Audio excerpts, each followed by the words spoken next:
Good morning बच्चों।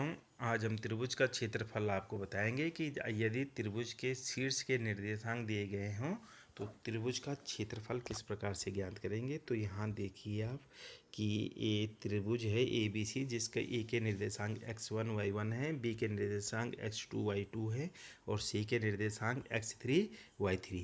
तो जो त्रिभुज का क्षेत्रफल आएगा वो इस तरीके से सूत्र के रूप में आपको लिखना है। 1/2 x1 y2 minus y3 plus x2 y3 minus y1 plus x3 y1 minus y2।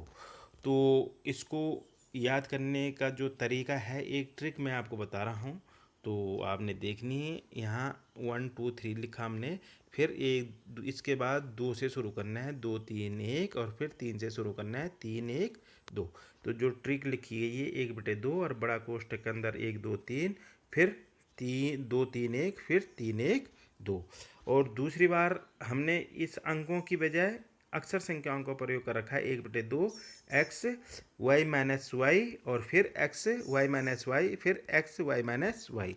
जो पहला है इसमें से, इसका जो पहला वाला बॉक्स है, इसमें जो पहला बॉक्स है, इसमें जो पहला बॉक्स है, इन तीनों पहले बॉक्स में x का प्रयोग होगा, बाकी जो बचे दो बॉक्स है उसमें y का प्रयोग होगा। तो जब हम इसका सूत्र बनाएंगे फाइनली, तो इन दोनों को मिलाते हुए बनाएंगे x1 y2 माइनस y3 और फिर x2 फिर y3 माइनस y1 और फिर x3 y1 माइनस y2।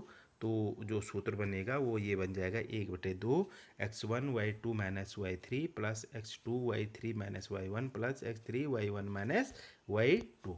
इसके अलावा और भी तरीके हो सकते हैं। तो एक तरीका और दिया गया है, इसको देख लें आप कि ये त्रिभुज जो ए बी सी का क्षेत्रफल है, इसके लिए यहाँ बाईं तरफ बॉक्स बने हुए हैं 1 2 3 2 3 1 और 3 1 2, और ठीक वैसे ही प्रयोग हो रखा है x1 y2 minus y3 plus x2 minus y3 minus y1 और plus x3 y1 minus y2। तो ये तरीके हो सकते हैं। इसके अलावा और भी तरीके हो सकते हैं। तो और सबसे आसान तरीका जो है, आप इस सूत्र को 5 बार लिखिए कॉपी में, तो आपको स्वतः ही याद हो जाएगा ये।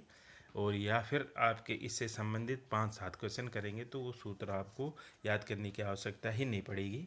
फिर हम एक एग्जाम्पल लेके आए हैं आपके पास। ए बी सी एक त्रिभुज दिया गया है जिसमें 3 शीर्ष हैं, ए बी और सी, इनके निर्देशांक हैं।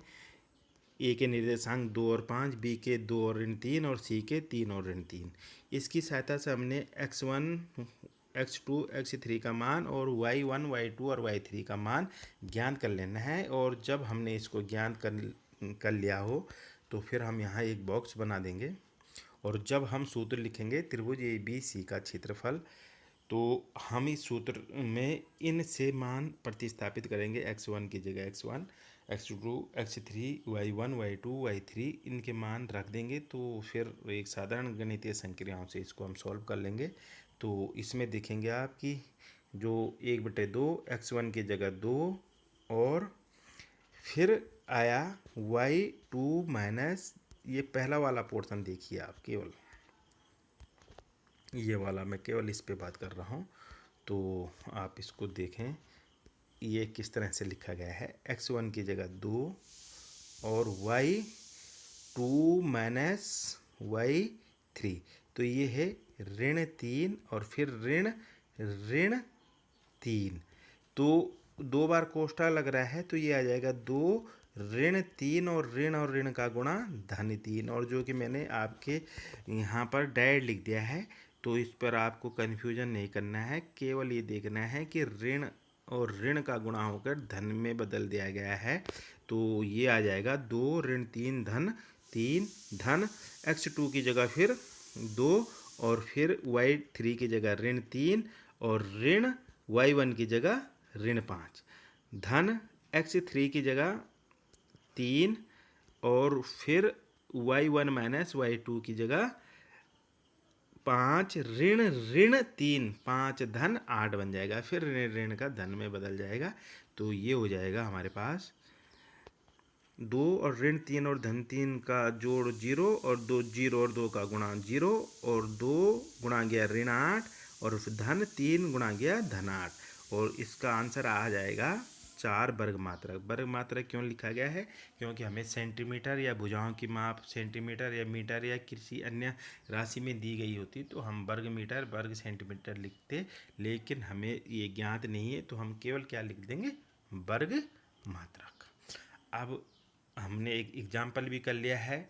इसके बाद आएंगे हम एक्सरसाइज 7.3 पे।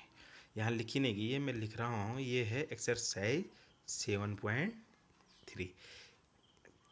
जो पहला क्वेश्चन का पहला पार्ट है वो है कि उस त्रिभुज का क्षेत्रफल ज्ञात कीजिए जिसका शीर्ष है 2 3 1 और 0 और 2 और ऋण 4। तो ये बिंदु दिए गए हैं, इसकी सहायता से हमने x1 x2 x3 और y1 y2 और y3 ज्ञात कर लिए हैं।